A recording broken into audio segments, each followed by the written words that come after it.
right. I'm holding a candle on a stick. Yes, and I am afraid. Jesse Miller is here, our chemist corner, and anytime you see Jesse and flame, something good's going to happen. Well, you told me we were going to blow something up. That's right. I haven't blown anything up for a while, and people are always going, "What are you going to blow up next week? What are you going to blow up next week?" So I'm going to blow something up. Okay. So we were talking about fuel cells. Balloons. That's right. We're going to. That's redundancy. I brought a hydrogen balloon because we're going to be talking about hydrogen fuel cells, and now. Last time I showed you how you split it. Now we're going to show what happens when it combines. Okay, now hydrogen actually has quite a bit of energy, and we have a hydrogen balloon here, and hopefully you'll be able to see that. There it is. Okay, and Cynthia's going to light it, but you want to make sure that you stand back just a little bit. Do I want you to actually touch the fire to the balloon? Yes, I do. Come on.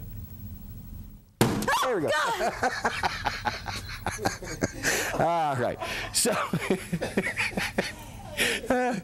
Okay, now that we've scared Cynthia to death. God, I didn't know it was going to be that big of an explosion. Okay, well, that just goes to show you. Let's step right up here I think I'm going to the laboratory. Stay on the other side of so, Mr. Miller. That's just to show you how much energy is in hydrogen. I mean, there's quite a bit of energy when hydrogen and oxygen combine to make water. And so if we can harness that, right, in a much more productive way, then we can make some electricity. And when hydrogen combines with the oxygen, there's an electron transfer from the hydrogen to the oxygen when you make the water. It's an oxidation reduction reaction. So if you can get in between there when those electrons are flowing and somehow cause that to do work, and that's what a fuel cell does. Now what I have here is the sun, okay, and this is a solar cell. Okay, so it's taking energy from the solar cell to come up, and this is an electrolysis apparatus. This is using a fuel cell to actually split it into oxygen, hydrogen, just like we did with this over here using, household electricity. Okay, so once we get the hydrogen, and you can see there's quite a bit of gas in the hydrogen side and about half as much on the oxygen side. So if I port that to my fuel cell, now this fuel cell uses platinum and a diaphragm. You have hydrogen on one side, you have oxygen on the other, and it allows those electrons to flow between hydrogen and oxygen, and that work, that energy that we gave off as heat with the balloon, is now used to do electrical work. So I'll port this over here, and we got the hydrogen flowing, and we'll get the oxygen flowing here. There we go. And then I have a little thing here, a little a meter and a motor.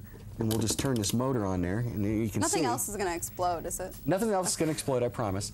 Back that camera off just a little bit. So that's just the electrolysis reaction? Yeah, this is just the hydrogen and oxygen causing electricity. We got 0.015 amps right now driving this little motor with the wheel on it. There's also a light, but the light doesn't shine very bright, especially in this. Yeah, you can't see it because it's too bright in here. But as you can see, and that's all just coming from the hydrogen and the oxygen. So a little bit bigger one of these, and you're driving a car. That's right. And well, yeah, this is obviously very small. And that's one of the things about the hydrogen fuel cell technology right now is you got to have a lot of them, and they're very heavy.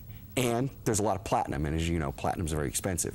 So to get those, they have working fuel cells. They have cars that work using just hydrogen. Excuse me, and oxygen. The problem with it is they're very expensive, but you got to bring that production cost down. Once you can bring that production cost down to a level to where it's practical to put into a car, then we'll be seeing those. And your byproduct is water. There's no NOx. There's no I think Honda's got one that they're leasing on the West Coast to certain people that runs off of hydrogen. There are hydrogen filling stations. Isn't that the stuff that was in the Hindenburg? Yes, it was. Why would I want to drive a car full of that? Well, you're driving a car full of gasoline, which has more energy in it than hydrogen does. Harder to ignite. Is it? Okay, I use the flame. That's what I'm telling myself. It's harder to ignite. It's really no more dangerous than having a car full of gasoline. Really? Okay, but now the delivery system is a problem.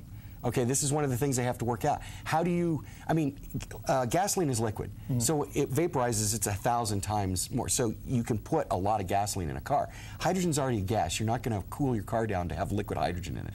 So you need to have some way to store that or produce the hydrogen right there in the car. And so that's kind of two different tacks that people were going on, is hydrogen storage versus hydrogen generation. Okay. Right, in order to do that. But as far as the danger goes, no. Really, it's not any more dangerous, or less dangerous, actually, I think, than having a car full of gasoline. Okay, I will trust you. All right. for now. For now. Jesse Miller in the Chemist Let's Corner. turn off the sun. You okay? There we go. My heart is just like still beating so It's like fast. running 2 miles. It's exercise. Oh my gosh. You just watch your I don't think I body. can take that. I think I just lost 5 years off of my life. I apologize. You can have 5 of mine. It was good. We'll be right back.